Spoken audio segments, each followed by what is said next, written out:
Bonjour cher ami, bienvenue dans la section Creepypasta de ta chaîne Jasquier.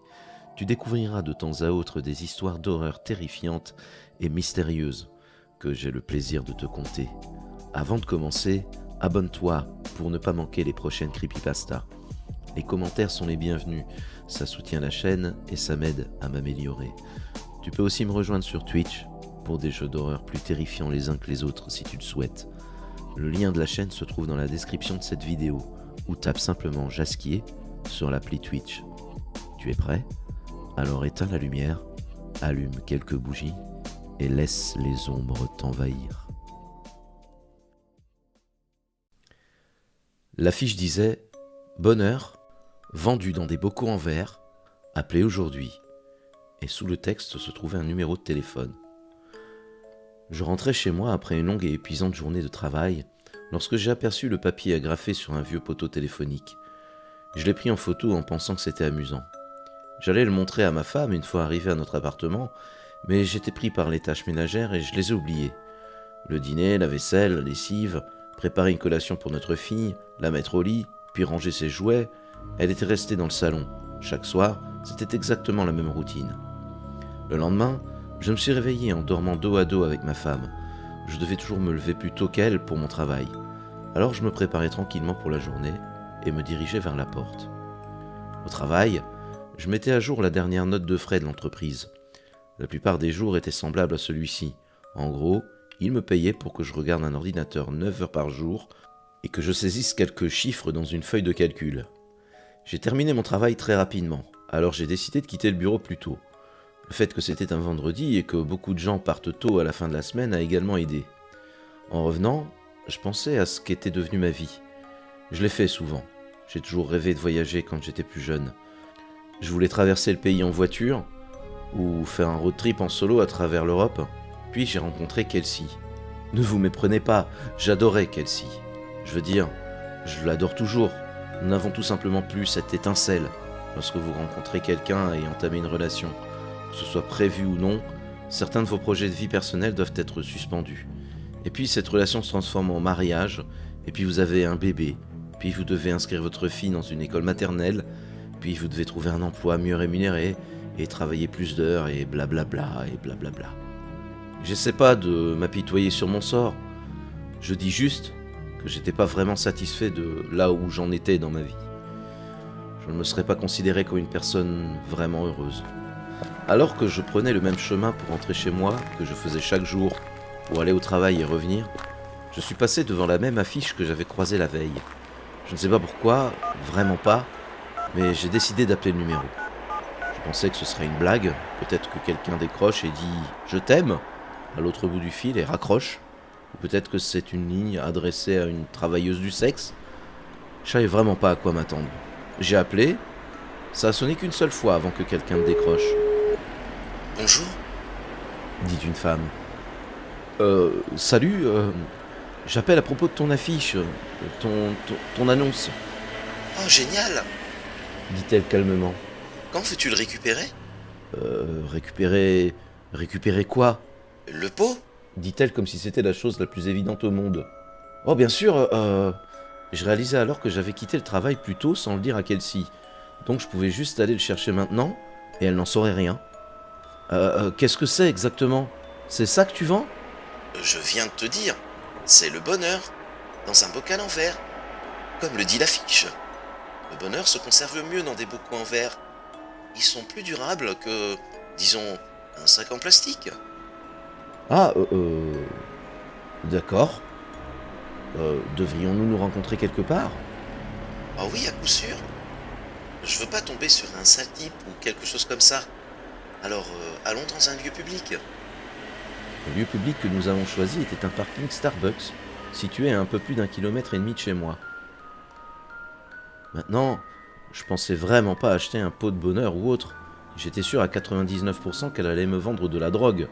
Peut-être que l'héroïne serait dans le pot. Je me souviens avoir pensé « Oh non, bonheur, c'est probablement le surnom d'une drogue de rue. Et je vais faire un deal de drogue? Et si elle était flic? Est-ce que je vais être arrêté ?»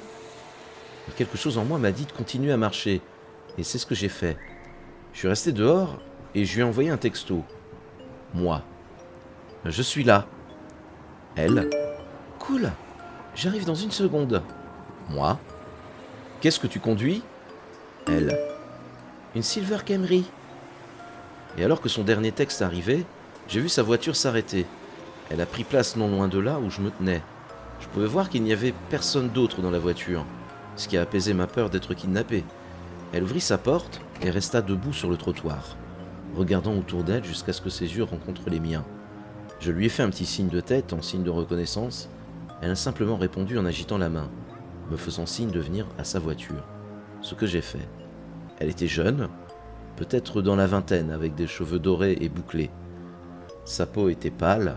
« Bonne journée ?» dit-elle en guise de salutation. « Ah ouais, ça l'est. J'y avais pas vraiment prêté attention. »« C'est vous qui avez appelé à propos du pot, n'est-ce pas ?»« Ouais, c'était moi. »« Cool. Eh bien, voilà. » Elle m'a tendu un très petit pot Mason en verre.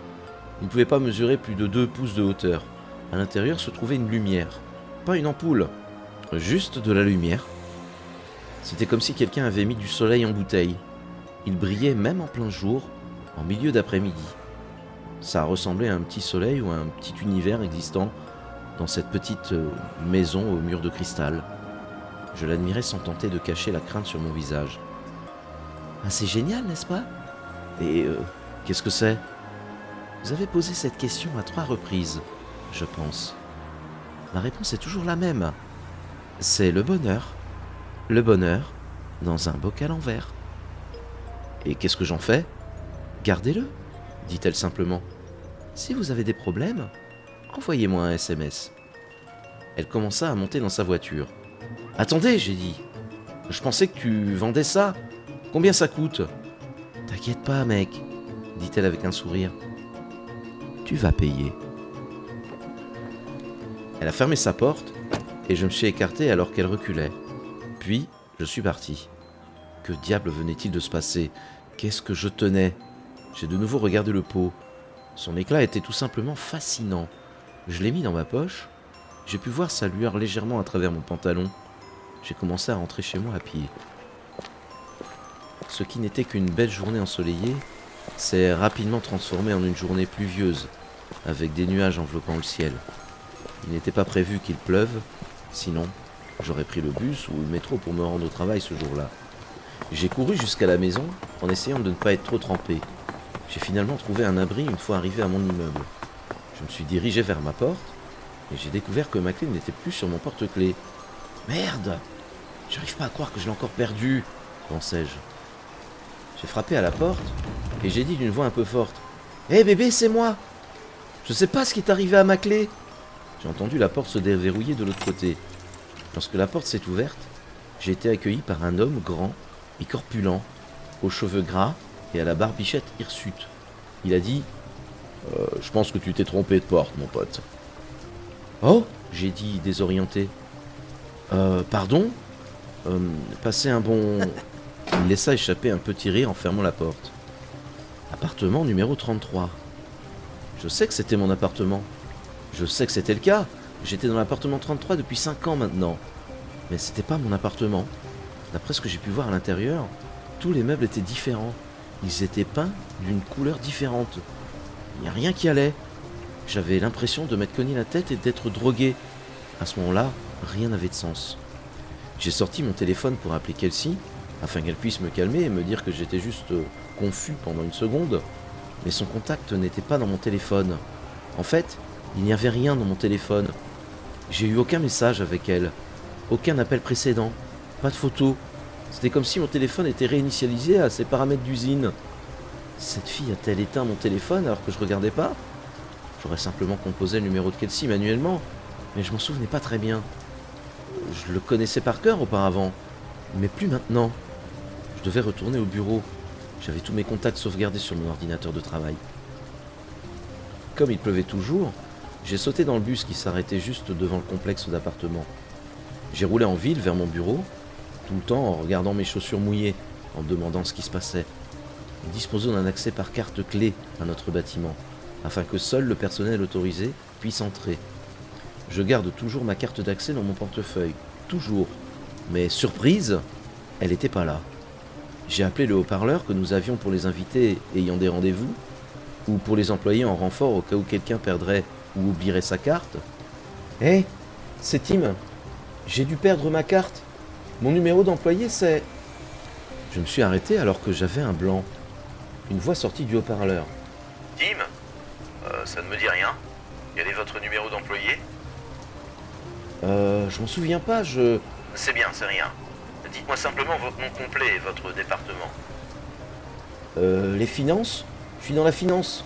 Mon nom complet, c'est Tim Brooks. Oui, alors une seconde. Environ 30 secondes plus tard, l'homme m'a encore parlé. Je suis désolé, mais nous n'avons pas de Tim Brooks qui travaille dans ce bâtiment. Avez-vous rendez-vous avec quelqu'un? J'ai reculé de surprise, trébuchant presque sur mes propres pieds. Je venais d'être dans ce bureau il y a 1 heure ou 2. Mais que m'arrivait-il? J'avais l'impression d'avoir la maladie d'Alzheimer, mais de traverser toutes les étapes en une journée. J'ai regardé mes mains, ne sachant pas si j'étais dans le bon corps. J'avais l'impression que le monde autour de moi se désintégrait. J'avais aucun contrôle, j'étais simplement assis dans la tête de quelqu'un d'autre, regardant le monde à travers ses yeux. À ce moment-là, j'ai reçu un texto. J'ai immédiatement reconnu le numéro. C'était cette fille, celle qui m'a donné le pot. J'avais tout oublié jusqu'à ce que je voie son texte. Elle. Hé, comment ça va? J'ai regardé mon téléphone abasourdi. Ça m'a mis en colère qu'elle soit si nonchalante à ce sujet. Elle savait ce qui se passait. Elle avait fait ça d'une manière ou d'une autre. Moi. Qu'est-ce que tu m'as fait? Elle. Le pire est à venir. J'étais astronomiquement sur le point de jeter mon téléphone aussi loin que possible, par frustration. J'ai sorti le pot de ma poche. Il semblait inchangé, toujours aussi brillant. « Qu'est-ce que t'as fait, bordel !» J'ai crié après le pot, réalisant que j'avais probablement l'air d'un fou. En regardant son verre scintillant, j'ai réalisé quelque chose. Je ne savais plus à quoi ressemblait le visage de ma femme. Je connaissais son nom. Eh bien, je sais que ça a commencé par un K, ou peut-être un C. Je ne pouvais pas l'imaginer dans mon esprit. Je savais que j'avais une femme. Je le savais. Oui, parce que j'ai une fille. J'avais une femme et une fille. Je ne me souvenais tout simplement pas de leur visage à ce moment-là, ni de leur nom, ni de leur anniversaire, ni des souvenirs que j'avais avec elles. Je sais qu'elles existaient. Elles ont bel et bien existé. Je venais de les voir ce matin-là. Non? Je ne me souvenais pas de son apparence ni de son odeur. Quel a été notre premier rendez-vous? On a été mariés? Non? Et notre premier baiser? Et ma fille? Ou c'était mon fils? Peut-être que j'avais même pas d'enfant. Mais ma femme, ou ma petite amie, elle était réelle, non? Je savais qu'elle l'était. Cette pensée me déchirait. Je ne pouvais pas la voir dans ma tête. Je ne me souvenais d'aucun fait à son sujet. Je me tenais à l'extérieur même du bâtiment, mais je ne savais pas pourquoi. J'y ai travaillé. Je dois travailler quelque part, non? La pluie était désormais accompagnée d'un vent glacial. Ça me fouettait le visage, me faisant piquer le nez et les joues.